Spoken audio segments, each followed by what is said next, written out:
Okay, everybody, welcome back to the Oberlin Executive Speaker Series.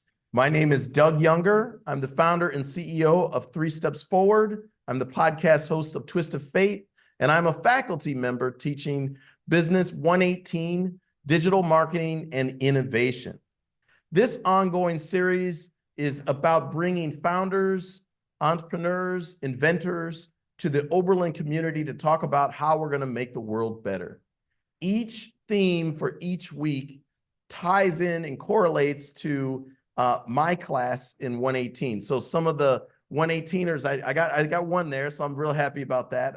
We tackle different topics. The topic of today is special because many of you in the Oberlin community are influencers, musicians, and you're looking to start your own business.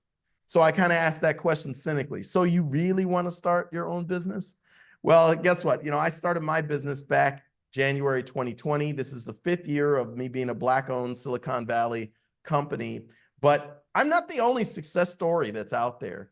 And I felt it important to invite one of my friends, colleagues, and clients from the Bay that is leading a new business in the area of electrification. Now, let me be clear. I'm going to talk about why electrification ties into a lot of your culture of caring about climate change, living a sustainable life, energy, and doing the right thing for a sustainable world. But there's actual real world things happening that aren't political, that are completely based in fact and science. So with that, I'm really excited to invite to you from the company Electrify My Home, Larry Waters. Larry, welcome to the Oberlin Executive Speaker Series. Hey, thanks, Doug. It's always a pleasure doing anything with you, sir. Fantastic. So to start off, Larry, why don't you tell my students and the attendees today what you do, and you're an entrepreneur. You started a business called Electrify My Home. Let's start with that. What do you do actually, and how does this make the world better for those looking to move away from non-sustainable energy? Well, our company, we specialize in going into individual homes and looking at every house as its own unique project. And then we make recommendations and carry out those recommendations to remove gas appliances from the house, whether it be furnaces, water heaters, dryers, stoves, fireplaces, and replace them with clean electric energy sources that are only the highest efficiency possible. And so we started doing that because there's a need, and we're growing more towards a cleaner economy, getting away from the combustible gases that cause a lot of the air pollution problems in California. And when I started this company, there was nobody specializing in it. Yeah, you've been in the electrification business over 40 years. Well, I've been an HVAC contractor, an employee. So I've worked in every facet of heating, ventilation, and air conditioning over my 40-year career. In 2015 or in 2010, I learned about how houses work. And by learning about how houses work, we were able to do a better job at HVAC as a whole. And then I started switching houses over to electric back in 2015, before there was kind of a groundswell. Like, I had never heard the term decarbonization or electrification when I started doing this.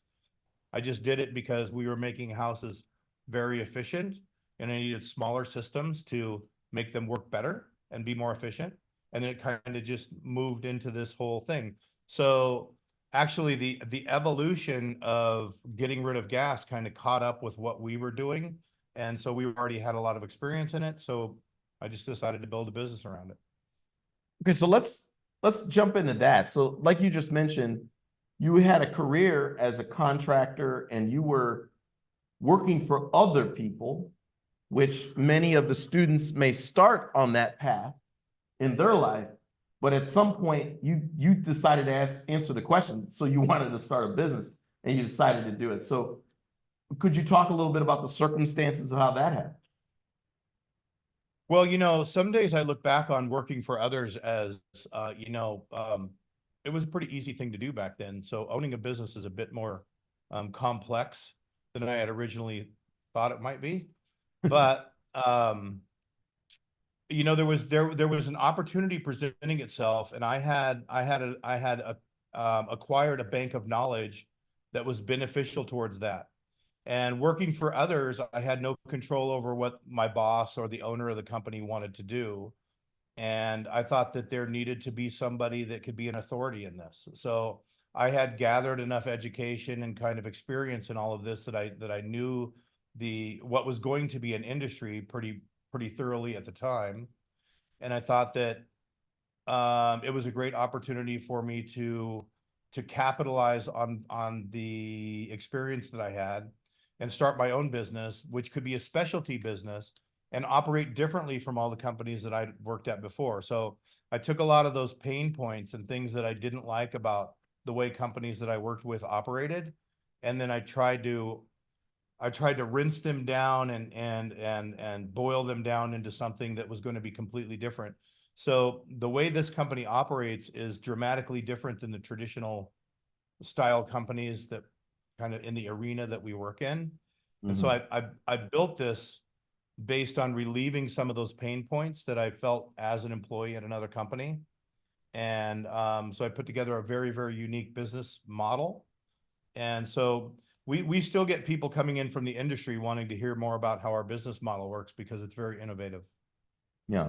So let's jump into that. So I think one thing is, you know, we talk about climate change, and I think the way people can interpret that, let's say where we live in California, is different than where we even interpret that in Ohio.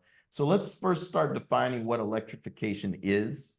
So one thing they don't know is that you're an educator as well. Like, you actually provide accreditation, licensing, training to those that may be interested in pursuing electrification technologies. But maybe let's start more how the uniqueness of your business. So how would you define what electrification is in some of these technologies? You mentioned a few, but there's a variety of ways a person can go from gas or other fossil fuel technologies to electrification.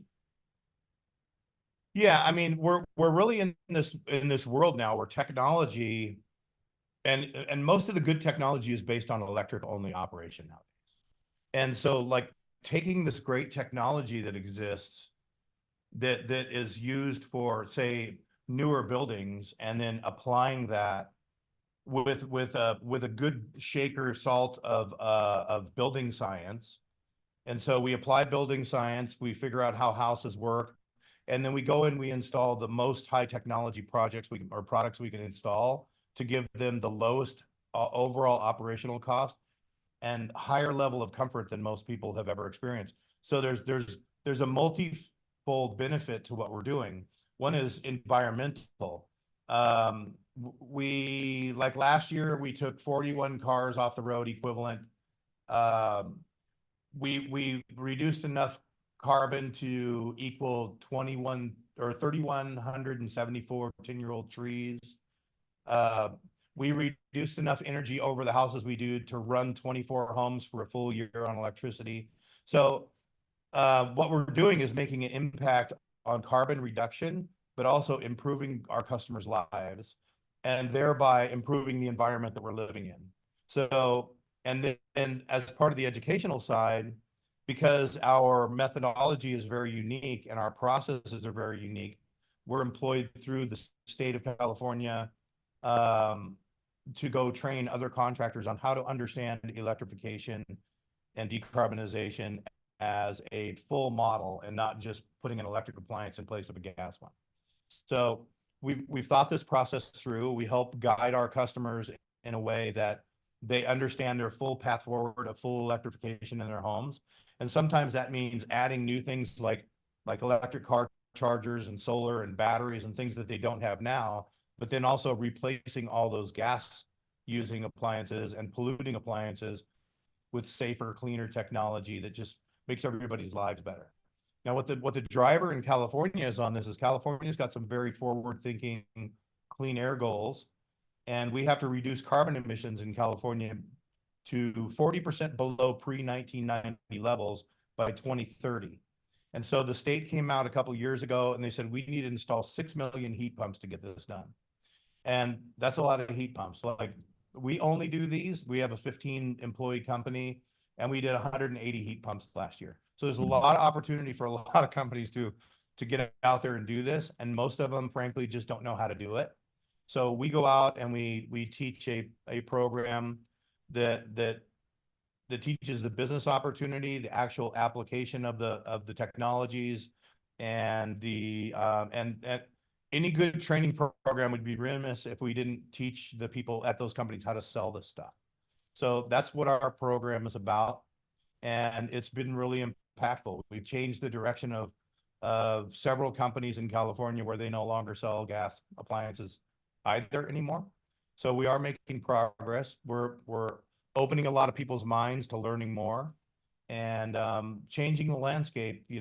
10, 12, 20, 30 contractors I think we've got on board. We've ran just under 100 of them through our training, and just under a third of them have kind of taken the lead and getting out there and doing better work and installing only electric. Fantastic. One thing that I get asked by a lot of my own students is that, Doug, the economy is really tough. Getting internships and jobs is tough. And one of my responses is, see, one thing in business, change is inevitable. It's going to happen, but it's all about understanding where the opportunities could lie. One of the reasons that I think it's great that Larry's mentioning what's happening in California, fifth largest economy in the world, is that these type of skills or jobs or thought processes or internships could be things that you could think of now and then jump into growing industries like this where there is opportunities for you. So Larry, maybe we could talk a little bit, because a lot of them are looking for jobs and internships in the electrification industry. What type of careers are there? Like you said you hired 15, but you even see PG&E and a lot of these others are recruiting. So is this for physics majors? There's a lot of computer technology or computer science or software coding that goes in a lot of this. So what to your knowledge, what for the students, or what type of careers do you think could open up from electrification? I mean, we've seen tons of startups coming through. One of the things about being positioned in the industry like we are is we have a lot of people reach out to us for more information, kind of understanding how our business model works, and also just more information about how electrification needs to proliferate through the economy. And so we've had, I don't know, dozens of meetings with different companies for entrepreneurs that are coming out to start different computer software programs, applications, things like that are going to be complementary to what's moving forward. And so there's lots of opportunities within those. And this whole industry right now is very technology hungry. They're looking for new ideas that are going to change the way we use energy. So there's a massive marketplace opening. We'd like to talk about this. This is going to be the largest change in hands of home improvement industry that we've seen in California, and it's going to go across the country. California is not the leading agent in this. There's a little state at the top of the country, way up north, where it's really cold and people are resistant to things in Maine, and they have the largest per capita adoption of heat pump technology to heat and cool their homes there as anywhere in the country. New York has got some cities and some areas of New York that's pretty far ahead of where California is. So this is not just a California thing, it's going to be nationwide. And so there's just these massive opportunities. There's opportunities in companies like mine. Alex, who is also on this call, is a master's degree student from Davis, and he has a master's degree in energy sciences. And I met him because he was a customer of mine. He was looking for somebody to electrify his home, and now he's an integral part of our company and actually a part owner of the company, because we pulled him in because he's been that person in the company that's helped us move forward And he complements what I don't have. I'm great at messaging, and I'm great at putting things out there, ideas, planning, designing. He's great at keeping the wheels on the car. So there's lots of opportunities around that. And whether it be in large companies that are going to be electrifying large buildings, these people need uh, like scientists and engineers and Designers, just right? even, Designers as yeah, well. designers, HR people. There's all this opportunity moving forward with this. This is going to be the greatest change, and it's just modernizing things, right? So we're just getting rid of something that's old, like we've done years. It's not that much different from when we went from horse-drawn carriages to the Model A and the Model T. It's not that much different than that transition. So we're just changing the way things are done. Soon it will be adopted everywhere, and it's going to open up a massive opportunity for people to get into this field.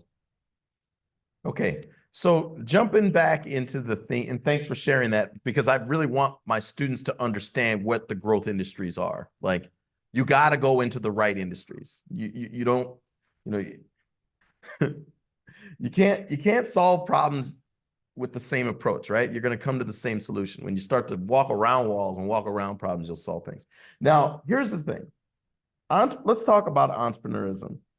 You know, I think there's a lot of sensationalism of entrepreneurism, because as an entrepreneur, I know starting a business is about getting gut punched a lot. And that's where I love the fact that you were talking about Alex keeping the wheels on the bus. I think a lot of people think they hear the term entrepreneur and they think that everything is all peachy dandy, but there is a lot of challenges that come with starting a business. One, nothing happens unless you have working capital. Two, your quality, the more business you get, your quality seems to be inversely correlated to that. So I was just curious, Larry, like, if you want to talk, what type of challenges you faced in growing your business or starting your business that could be beneficial for the students to hear that maybe you didn't anticipate when you first started? Well, one of the things that we were up against when we first started the business was, and I was fortunate the way I started this business. I started it with an idea and I incubated it into another company because I knew I had the ability to get my message out, build my brand, sell product. But what I was missing was the ability to, I could get a signed contract, but I had to execute the actual work. And so I knew when I retired from my previous position at the company I was at, because I didn't have enough control. They didn't want to do things the way I wanted to do them. I knew that I was going to have boots on the ground in order to make money move. And so I looked at a couple of companies that were nearby my house. I found a guy that had been working out of his garage for 9 years. And I said, hey, do you want to learn about electrification? Do you want to be on the forefront of this? I built my brand inside his company and I incubated it. So I was very fortunate that when my contractual obligation with him was up, that I actually left that position with multiple months of work on the books. So I was able to come over and get things transitioned. What I didn't count on was trying to find help to do it once I moved over. So I brought a really good installer with me, and his wife was my first office manager. And he and I went out and did all the work on everything for the first 3 months the company was in there. I was actually up in the attic and under the house and talking to the customers, doing everything, very one job at a time. And then what we were doing took off. And that personal attention that we gave to those projects, the word got out. I put my business in the epicenter of where I knew my market was. And through word of mouth and just getting out there on social media, not driven by us, social media driven by my happy customers, I was able to replicate the process. And we lived off referrals for the first year and a half. And the majority of our work comes in from referrals from happy customers. But what I didn't intend on was how hard it was going to be to hire people in the industry to bring them in, because I wasn't big enough to like provide benefits or anything yet. Like there wasn't enough capital to do that. All those things I knew I wanted to do for my employees, I just couldn't afford to do it. That was one of those gut punches. Like I really wanted to give these guys everything. And another gut punch was with the original lead installer that I hired and his wife. both quit because I couldn't get they got better job offers with better, probably not better future. They would have been pretty set if they'd have stuck around, but I just couldn't provide them with the benefit package that I really wanted to. And that's really important. So we need to kind of keep our head on the ground and understand, keep our ear to the ground and go, where's my workforce going to come from? Where am I going to get the funds to do what I need to do to hire the people I need to hire? And so that was one of the things that we did early on, is we made sacrifices so we could offer better things to our employees, so I could get better people in. And so that was one of the big things that it was really helpful. And then we bootstrapped this entire thing. I haven't had $1 of investment money. I haven't taken any of the offers we've had for investors, because I want to keep my business plan pure. I don't want anybody to come in and tell me that we have to lower our quality or change our ways until I've built it up to a point where I can prove out the process. We do everything on a very, very high quality, high design, and great outcomes, but that comes at a small cost because my competitors are doing none of that. And they're able to sell projects that go in much quicker for less cost, but they're not well designed. They're not going to save energy, and they don't have their eye on the total electrification process like we do. But this model is working, and we're building it, and it's growing fast. And I'm able to do that now on my vision because I didn't sacrifice and take money from somebody that's going to tell me how to run the business at the time. So there's a lot to unpack on this, guys. One, similar to Larry, you should all know my business, we bootstrapped it as well.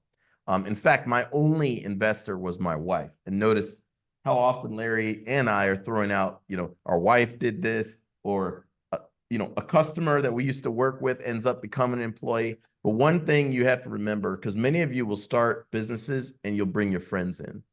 The biggest gut punch for me is, as the business pace of a startup goes, you burn out and you can run out of friends. You can run out of family members like this. So one thing you have to make sure is you insulate, whatever pre-existing relationships you have from the will of the business, because I agree, Larry, that's a big thing. The other one that I think that's very great that he mentioned is this: being careful who your investors are. Because the minute you listen, even when you have loans, which I have in my business, it means that they will feel that their investment gives ownership over what your business is. And that can be a very toxic relationship. So you have to be very careful how you capitalize your business. Larry, one thing that I really wanted to hone in on a little bit more was that you had mentioned that, you started your business with another individual that, that helped you kind of get started. And I think one thing we talked about last week in a session about managing your career is that finding an inspirational person, finding a mentor, finding a sponsor, or maybe you're a family member that was an entrepreneur is key. If you don't mind me asking, was there entrepreneurism in your blood? Like, are you our first time entrepreneur? Like, would you mind talking a little bit about that? Yeah. And the first thing I had to do was get the sign off from my wife. And my wife had enough faith in me because I was successful at my other position to say, you know what, go out and do your dream. And we will sacrifice if necessary to do that. And she had a pretty good job at the time. So she didn't invest in my company, but she invested in believing in me and understanding. Time, effort, and she supported you, right? And she supported me. But I think I do have entrepreneurial kind of a bloodline. My dad, straight out of World War II, had several jobs when he came out.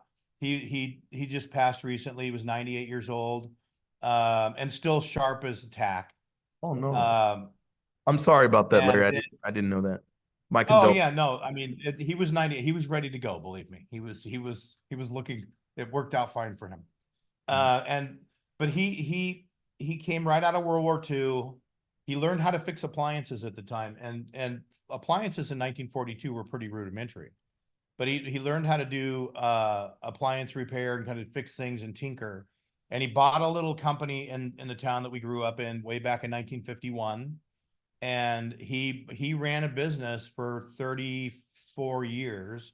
Oh, wow. They ended up selling that business kind of in the beginning of the 80s because of various reasons. But I always grew up in a household where my dad was like a business owner. And he always told me, he says, son, if you want freedom in life, you own your own business. But if you want to stress out about things and you want to worry about your help and you want to do all this, you also want to own your own business. He says, there's a certain freedom that comes with working for someone else, but it's never going to give you the freedom of knowing that you've done what you need to do for your family. And so I was fortunate to grow up in kind of that. And so I always learned lessons from him. I don't know that he was always trying to teach me lessons, but I learned a lot of them from him. And so he's always been my biggest mentor and my biggest supporter. And when I told him 4.5 years ago that I was going to start my own business, he was so excited. And I think he was waiting for one of his kids to do that. But he had told me 15 years prior, he said, son, if you want to start your own business, I'll loan you the money to start your own business. But I wasn't ready. I was still an employee. Life was easy. I didn't have this opportunity. And that's, so I knew in the back of my mind that I would potentially wouldn't mind owning my own business, but I had to wait for the right time because I was just too comfortable working for someone else. I was making a really good living, didn't have to really worry about anything. I didn't take the business home with me, like on the level that the owner did. But when the opportunity of electrification came out and I knew that I had a special skill set, that I was going to have to open this business in order to offer the consumer something and change the way the industry was focused. And so I did that by first aligning myself with some of the people within the state programs here in the state. I got my name out there. I presented what I was doing to my peers in different groups, so people understood. And so I got experience and chops talking to people. And I knew that when this skill set could not be optimized within someone else's business. So I knew that I had to start this business. It was a calling from inside. Probably some days I'm wishing that I didn't because I'm an entrepreneur. Entrepreneurship, if we were to put the mood on a graph, it would look just like a heartbeat. Like some days you're over the moon and other days you are just like, why did I do this?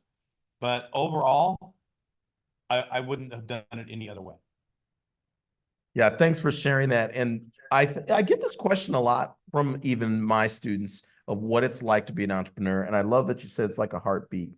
It is normal to feel peaks and valleys as an entrepreneur. You guys have to understand, I've worked with over 80 startups in 5 years. All of them, we cry on each other's shoulders a lot. And I think the reason why is if you really want to know, if you're going to start your own business, you should really think of it as almost like having a kid or having a pet. It is a labor of love. And listen, a lot of ways, as Larry had mentioned, for him, I'm totally learning that it's a legacy story, that entrepreneurism was not just in his blood. That's like a gift from father to son. My business started the same way. Some of them in my class know it was on the death of my father, who was a financial business owner here in Cleveland, that no regular job seemed right anymore. It was at that time, what victory looked like to me was making the world a better place, irregardless of money. So maybe that, Larry, is a nice segue into, for yourself, what does victory look like for you? Because for entrepreneurs, like, we're always climbing a mountain or solving some problem, but the last thing we start to think about is like, when do we feel proud or when do we pat ourselves on the back? When will you say, hey, irregardless of money, I'm proud of what I did? Or maybe you've already. Well, I think, yeah. We have this opportunity at Electrify My Home because of the way kind of everything's done. We've been very successful with our training programs. In fact, we're constantly getting barraged with other opportunities for training, which means that what we're putting out there is working. and And you you know, monetize our, this training too, by the way. That's something the students need to oh get. yeah, Like, you're not the, just teaching for free. Like, this is not like teaching in a university. I mean, you're paid by major corporations and other people to do these trainings. right. We have, we're currently training for most of the investor-owned utilities in California. And one of the utility offshoot programs has our main training program. And that is all very lucrative, and it's really easy to transfer knowledge. I mean, we put it on slides, we stand in front of a class, we introduce, you know, topics and information, and we help other people learn things they didn't know. So we have information that we need to move to someone else. And in our situation, we get paid pretty well for it. Last year it was about 8% of our total company income. And you know, it's highly profitable because the cost of doing it is so low once it's been established. Mhm. On the other hand, the contracting side of the business is profitable, but we have to work so much harder for that. So the education business is great. So my advice to any of you is, when you find what you want to do, become an authority in it.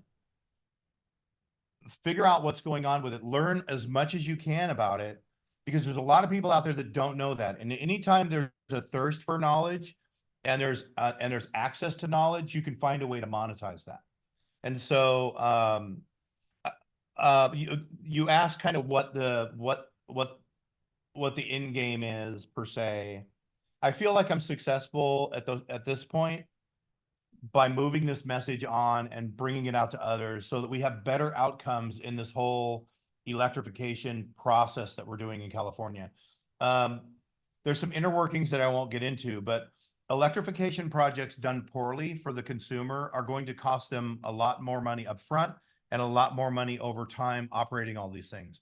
By having a plan and going in and doing it right, I'm putting systems in that are changing people's lives in a couple of different ways: the way they feel and the way that it costs them to operate over time. And so doing this right is going to have a net benefit, not only to my customers and my business, but also to the energy grid in California. And the more people I can get this message out to, and the more people I can get as practitioners doing what we're doing, the better off the entire societal situation in California is going to be, with energy grid, which we have huge problems with, and energy consumptions and rising cost of energy and all of these things. So we take all of this into consideration, and like all of that is my success point. So I feel like we're pretty successful around that now. And then building a business where I can bring qualified people in, I can pay them really well, give them high road positions, and I can take care of some families out there. We currently have 14 employees. I like to tell people we're feeding 14 families. And we're doing that all by doing a little better for a lot of things. Our consumers, our grid, the state, everybody's benefiting from this. And that's really what makes my heart feel good about what we do. And that's what helps me get through those days when, like, a job takes 3 days longer than it was supposed to, so obviously isn't going to make money.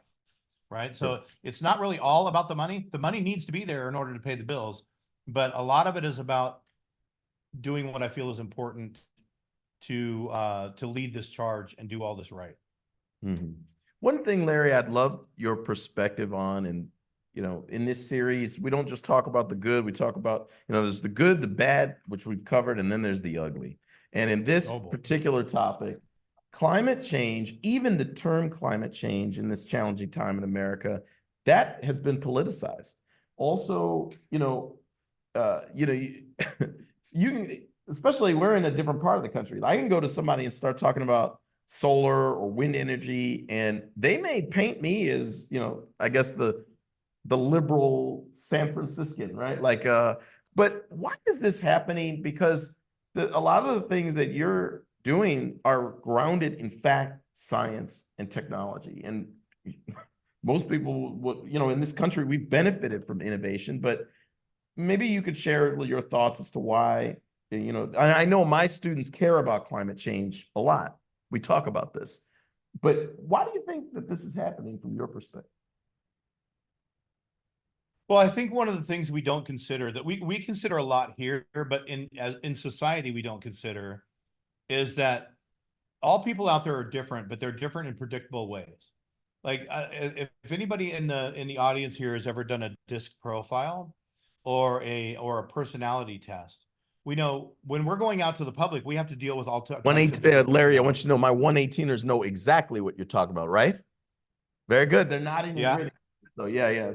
So I Yeah. hope the So others know about this. yeah, it's extraordinarily important to know what your own personality type is in order for you to be able to communicate with the other personality types out there. And so what we do is we have a little process that we do, and we try to get to understand our customers within the first 10 minutes of our communications, and really figure out what their hot buttons are going to be.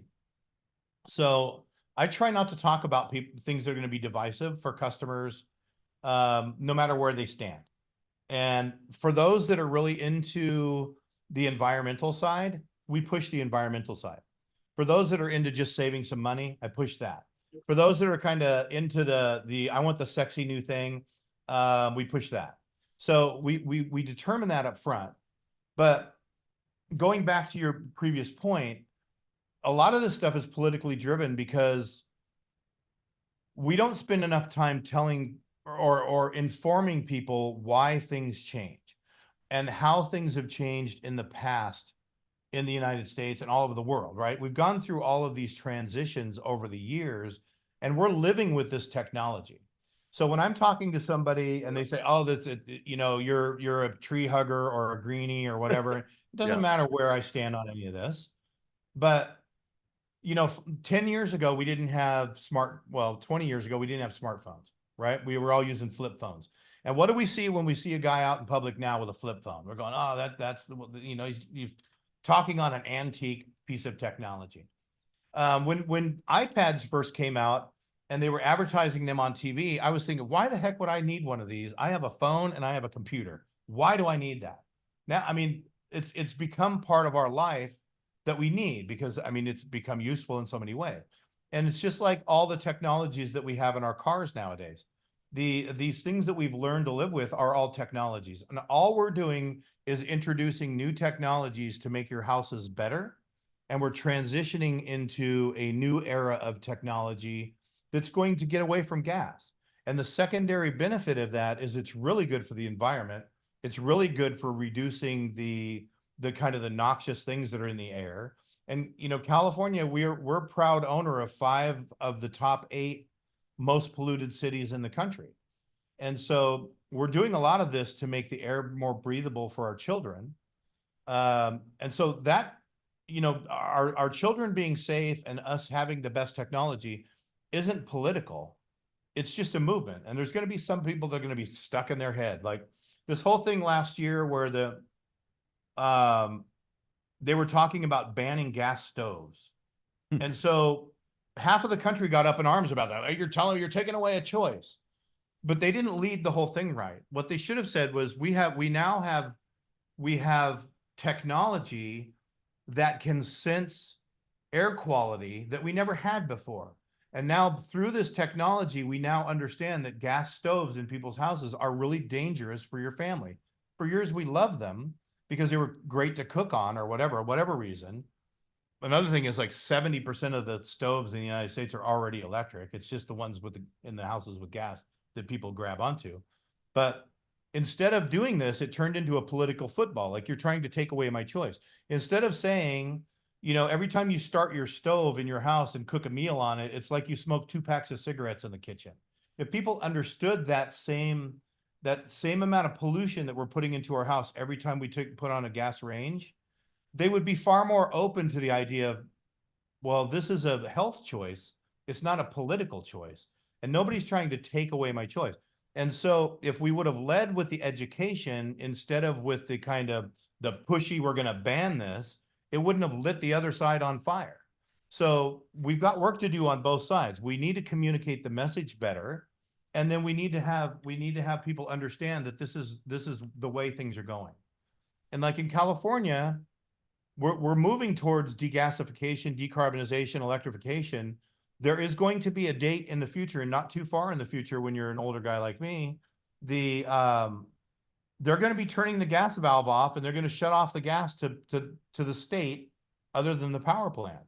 So at that point, the people that haven't already transitioned are going to pay a lot to transition in an emergency. Mhm. So that can be seen as a political football as well, because people don't understand why we're doing it. So I'm a believer in, like, this is the way all of our training works as well. We teach the why before we teach the how, because otherwise I can tell people how to do something all day, but if they don't understand why they're doing it, it's not going to be as good a product. People aren't going to understand. There's always going to be resistance. So we just need to message better, and we can get this to not be political. Love it. And to many of the students here, pro tip from Larry, if you're cooking on a gas stove, you don't even need a fancy technology to protect yourself from the health effects of that. Open the window, turn on the fume hood. Yeah, right? turn the fan on. Turn the fan Turn the on. little Right? fan that you have on top, and run the fan anytime you run the stove, and you'll be better off. But there's a, just to expand on that for 1 second, there's a level of outside nitrogen dioxide that is acceptable for outside of 100 parts per billion in the outside world. When you cook one dish on a gas stove, you get like 160 to 200 parts per billion inside your house. So you've doubled the amount of this chemical in the air that's allowed to be outside. You cook a full meal on there, you're like 600-700 during that time. They've found that gas stoves will cause a 40% more likelihood of your children developing child onset asthma. So that's just one of the many, many studies that's out there that proves out that gas ranges in your home, it's like running your car without an exhaust pipe. Like, this is the reason why we take the exhaust to the back of the car. And your stove doesn't have an exhaust pipe. Your stove's exhaust pipe is your lungs. Mhm. Fantastic. One point also that I want to outline for many of you, particularly because, OBs, you guys are special people. You care about the world in a different way than many other universities that I work with. But if you note what Larry was doing here, when you become a business owner, it doesn't mean you have to change your beliefs as an individual, but you will have to divorce a lot of emotion and a lot of politicalization away from your business. In that sense, all business owners are united in one perspective. At the end of the day, we're all equal in that green is the goal of any business, making money. But I will say, this is why it's important to have your personal brand, to have your own perspectives, and to articulate them appropriately, because that way, it doesn't weigh your company down. It doesn't, what we were talking last week about with our last speaker, which is your personal brand and your personal beliefs could even destroy your company. So in that sense, Larry, thanks for sharing. If Larry, if you don't mind, I'd like to, talk a little bit about,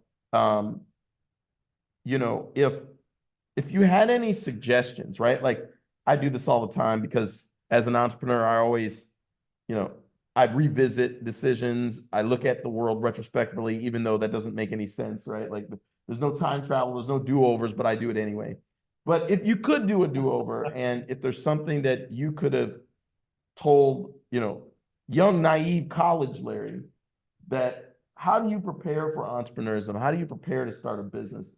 Is there any thought process that you would share with the students here? I think my path is unique on this, because I started this business in my 50s.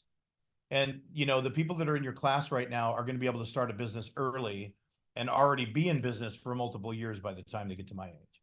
And I saw the opportunity come, and I knew that I had to have this business around the opportunity because nobody else was going to do it. I had a unique set of skills. And so, if I had to look back, I definitely would not have started my business any sooner, because the catalyst for the business was the opportunity that was presenting itself. So my thought would be, even if you work with somebody else, keep your eyes open for those opportunities in life. If you go out and gain a skill set that's unique, try to learn something that not a lot of other people know, then that information has value to people that don't know it. And even if you become a specialist in one thing, and mine was kind of like home performance, like making houses really perform well, making them very efficient, so I could use smaller things to keep them more comfortable, thereby costing less to operate over time. That was kind of my whole niche, and I got really I got bent over on learning everything I could about it, and then realizing I was doing something that nobody else knew. I was just paying a lot of attention to what I was doing. I shared what I was doing, got an interest going on it, and then I took that basket of information that I had that was unique, and I was able to it was able to have a value to it as I go and present it to other people that don't know. So look for those opportunities, be a specialist in something, grab that information and go out and lead the way and teach others. And that will lead to all these other things. My business works because I teach, my teaching works because of my business. I love it, Larry. And, you know, there's some consistent themes. I know my shout out again to my 118 students, but if you're going to be an entrepreneur and you're going to start a business, one thing that I see from Larry here, planning, passion, and optimism can never be underestimated. Okay. And keyword optimism, because I know I see this from many founders, and I saw this myself. The day you say you're going to start a business, there's almost like a cynical view, or there's a lot of naysayers will say, well, what makes you so different than other people? That's one. The other one, fundraise every day of your life, network every day of your life. And, you know, at the end of the day, I think try to find your legacy out of whatever you're doing, because that's how you'll be remembered. I mean, that's just, you know, my pro tips to you guys. With that, Larry, I want to see if any of the students have any questions before we end this session. Is there any questions for Larry about, you know, there's a lot covered here: starting a business, electrification, opportunities for growth. I know in the state of Ohio, there's a huge opportunity to improve the infrastructure here. That's one thing. Oh yeah, there's a question here. We've talked a lot in Oberlin about heat pumps because we're doing it for our whole campus, and one of the big sells that it's good for when there's extreme weather. I know because California is going to be facing like way more heat waves and extreme weather now. Like, is that being a big part of your pitch when you try to get people to invest in this kind of technology? Larry, did you hear the question? I didn't hear the question. Okay, I'll repeat it, no problem. So one of my 118ers is asking, at Oberlin, there is a huge initiative here where they're adopting heat pumps. And, you know, obviously their philosophy for heat pumps is addressing the extreme climate shifts or the extreme weather that's faced. That's something common in California and here. Maybe it's from different perspectives. We get heat waves. They get these periods of snow, and they get heat waves, and they even get tornadoes and things like this. So the question was, is that something you also lead with in your business? That, you know, clearly that these heat pumps and that these shifts or investments are really to address a lot of these extreme conditions. Well, I mean, there's a twofold answer to that, right? So some of these extreme conditions may be caused by changes in the environment. So we could say that and be pretty universally accepted and non-political. So, but we also, when we're designing systems, we need to take into consideration, can I heat that house when it's cold outside? Can I effectively cool it down when it's hot outside? And can I do that all while saving energy and reducing carbon emissions? And so that's really what our challenge is. Now, there is heat pump technology that will work at sub-zero temperatures. And there is heat pump technology that doesn't work at sub-zero temperatures. So the design has to be right for wherever we're at. Like in the Bay Area, in the Bay Area here where we work a lot, pretty mild climate. It's one type of system is optimal. In the north, where it's really cold climate, a different type of system is optimal. But if you're dealing with somebody that doesn't realize the difference and can't design the difference and doesn't take care of the location where the system is going, in other words, make it perform, to where this unit will work, then there can be problems. But like you said, they're converting to heat pumps. They want to go clean energy. That's happening all over the country, right? It's not just in California, New York, and Maine. It's everywhere. And so it needs a fair amount of somebody that can understand it to apply it in the proper way. I hope I answered your question correctly. Mm-hmm. Yeah, yeah, there's definitely nods of heads here. Any other questions from the students here? Yeah, go ahead. So I was just wondering what the model of your company is, or what does electrification? Yeah, so this is I think it's fair. This is a fair question. So the student had come a little later, but notice they're asking the question again that what I asked earlier is, what is electrification? And I'll tell you why, because I think there's a lot of misinterpretation as to what electrification is. So Larry, maybe just, highest level possible. What is it that your business does, and how does that address electrification? What we call electrification is the actual act of removing carbon-based appliances, whether it be the heating system, the cooking appliances, the clothes dryer, the water heating equipment, all of these things that currently utilize fossil fuels to operate, and converting those to electric. Now, in the other focus, like electrification in the auto industry, is moving from gas-powered vehicles to electric vehicles. In the commercial and like industrial industry, it's getting away from fossil fuels and going towards electric energy sources or clean energy sources that are going to utilize predominantly clean energy that can ultimately be powered by renewable sources over time. Like ultimately in California, we're taking out gas appliances out of people's houses and putting in electric ones. And then 48% of our electricity on the grid comes from gas peaker plants, from gas powered plants. So what we may never be able to reduce all of the gas and make it electric without having some gas there providing electricity. But one of the big things in California, why we're pushing for electrification, because we have an aging gas system in California, and there's a whole bunch of leaks everywhere. And all these leaks where the gas leaks out, that methane leaks out of the gas system is 80 times, it has an 80 times more powerful global warming potential than the actual stack exhaust that's coming out. So we need to get rid of the gas for that reason as well. And we need to be able to provide enough electricity. And the sun's not always out, the wind's not always blowing, and we don't always have full lakes for hydropower. So it's electrification is everything. It's grid. It's how are we going to come up with the energy? It's how are we going to provide all this energy for all these things that we're doing? And then on ours, like our hashtag online is electrify efficiently. Everything we do is the most efficient solution possible. So once I've converted this house from gas to electric, and once I've converted it, I have now done the decarbonization. So it's a different act, right? And then once I do that, I want this house to use as little energy as possible moving forward. And so that's the kind of thing that we juggle here. Fantastic. With that one, there's another question. Okay, yeah, Larry, we got another one. So you said you opened your business in like 50s, and if you would go back, you would never like start like sooner.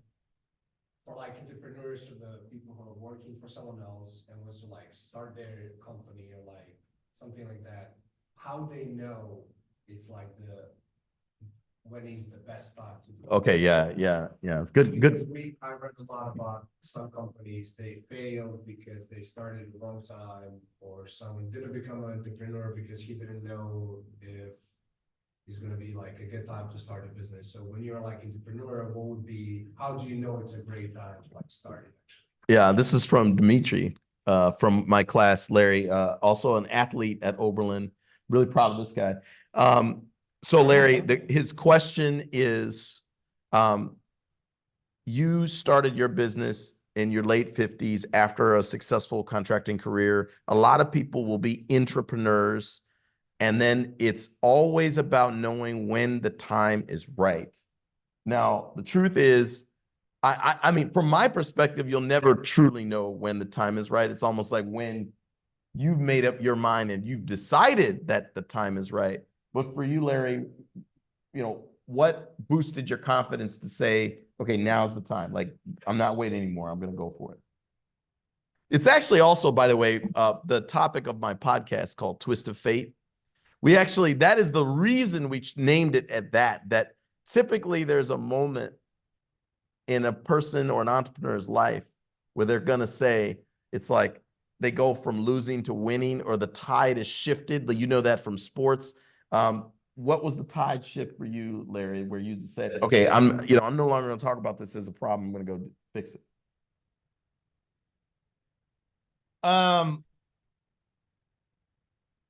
It really came at the point.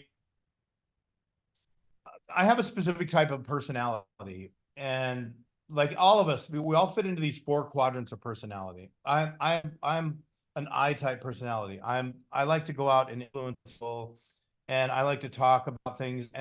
But a big part of my personality type is that I want to be different. Throughout my entire career, I want to do a little better than the other guy. I want to learn a little bit more. I wanted to be the guy that the boss came to answer the hard questions. I wanted to be the guy with the knowledge so I could mentor to the younger guys. And I wasn't never a clock puncher. So I always had a little bit of entrepreneurial spirit. Like I wanted to be indispensable in every job I ever had, past the point where I became super employable. Because when I was young, I wasn't employable. Like I like to do things that, like call in sick. People don't want to do that, right? I got to a point in my life where I said, you know what? I want to get better, and I want to mentor to the younger people, and I want to be the guy at this company. And I always strove to be the best guy, so that I was differentiated by being the go-to guy. So I've told people this all the time. I've worked through my career in tons of downturns, economic downturns. And I've been through several recessions and all these different things. But I never lost a job because I always made myself indispensable. And so I got in there and I figured out a way to make myself indispensable in the company, where if the company got rid of me, they would it would be hard for them to lose me. And I never quit jobs either. Like I moved on to something better with the complete understanding and blessing of my previous employer, because I brought so much to the table. But that's always been my goal. So I knew that I had, just following that through and learning as much as I could about this thing that wasn't a market yet. And I knew when what I was doing became interesting to people outside my circles, because I was doing something that was going to be adopted into the future. When I first started installing heat pumps in houses, it wasn't because I was trying to make the world a cleaner place to live. It was because I was trying to put the right size system in the house, because I just made the house so much more efficient, and I couldn't find systems that worked as good as heat pumps did.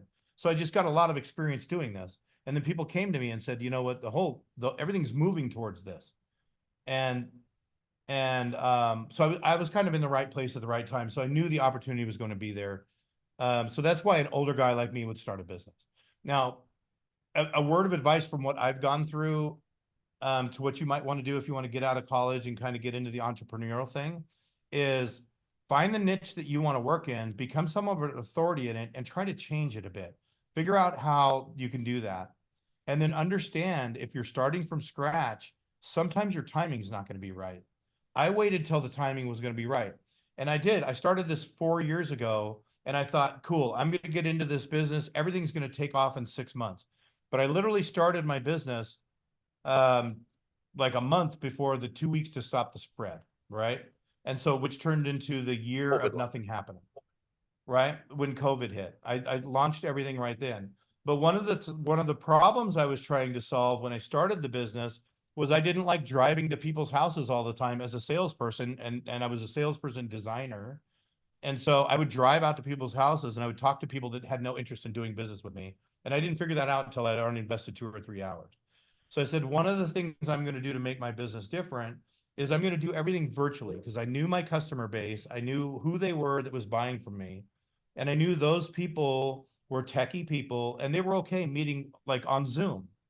And so I developed my whole business process around gathering information up front and having what we call virtual assessments. And so I do all of my sales calls right here from my desk, right here with the same background, with the same camera and microphone. And we gather information on our website about our customers' homes. They book a call. We get on a virtual assessment with them.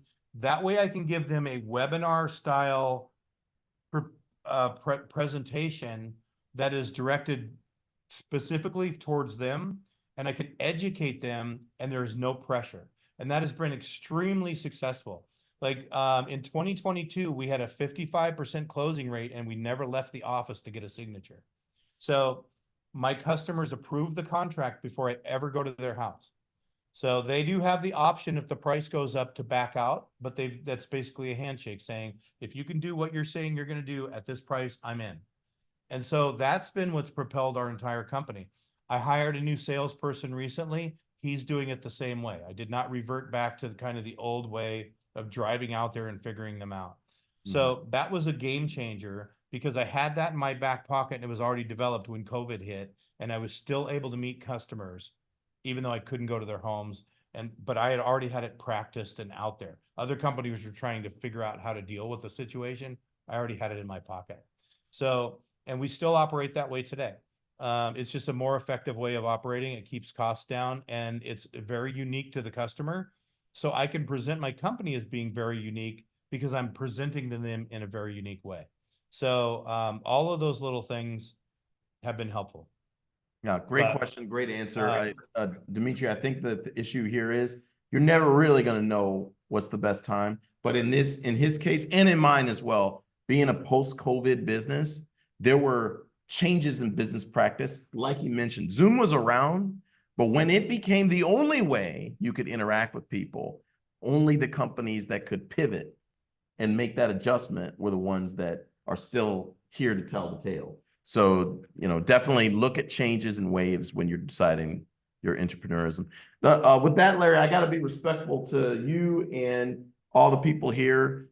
This is a continuing series. This is week 5. Next week, we're talking about human-centric design with an individual that we are co-developing a Steam indie video game, and we're doing a crowdfunding campaign on Indiegogo, Dennis Wang from Google.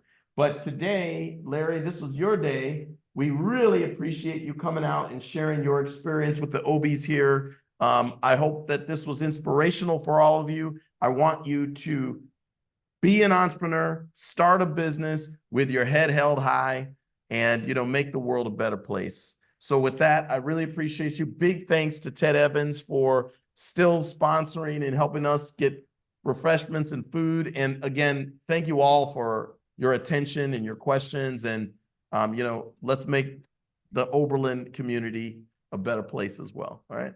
Thank you. Don't let anybody drag you down. That was the best time to do what you want to do. Go out and get after it. Proud of all you guys, even for being here. Do not be shy. Take a pizza box, take it to your dorm, take it to your practice, and take some more. Yeah. Hey, Larry, if any of the students want to network with you or get in touch or learn more about electrification, maybe one day you're looking for interns, is there a way they can get in touch with you? Just go to the website, or what do they do? You can go to my website, or I'm active on LinkedIn. There it is again. We talked about 118. We talked about LinkedIn, right? Okay. So get on LinkedIn. Get on LinkedIn. Okay, well, thanks, Larry. Take care, my friend, and we'll be talking soon. Okay? Yeah, y'all have a great day. Nice seeing you, Doug. Bye-bye.